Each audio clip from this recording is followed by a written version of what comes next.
There are very few things in Islam that are absolutely no disagreement, there's no scholarly debate about them, and there's, I mean, pretty much on the essentials of it, there's unanimity when it comes to things like alcohol and interest and killing an innocent person and these kinds of basic essential wrongs. Then there's no difference of opinion among scholars.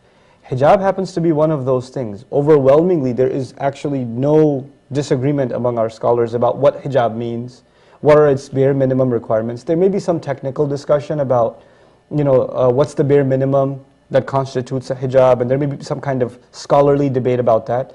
But hijab itself as an injunction, because it's in the Qur'an and it's very direct and explicit, and the Prophet ﷺ himself explained it in very explicit terms, there's not really any kind of debate about whether or not it's an essential part of Islam and something required of women in Islam or not. That's not a dubious matter. No, it's not unclear. It's not an unclear matter. It hasn't been until maybe the last 50 years or something. But I mean, for the vast majority of our history, nobody raised this issue. There's not a new madhab? No.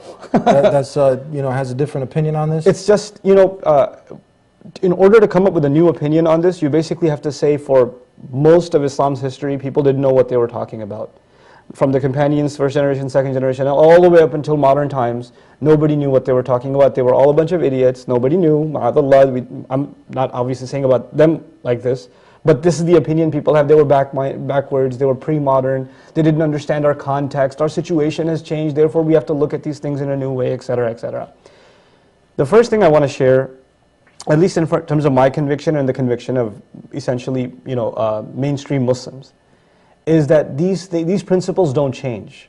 They are constants.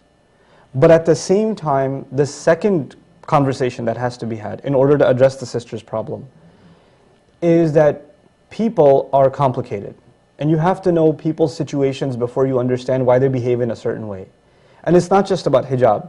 The sister's confused. They're born Muslims, or Muslimas in this case, and they should know better, and they're not only not doing it, but they're arguing against it. But as a matter of fact, I've met Muslims who argue in favor of alcohol consumption, who argue very vehemently about not praying because they're already connected to God spiritually, etc., etc. I mean, it's not the only thing.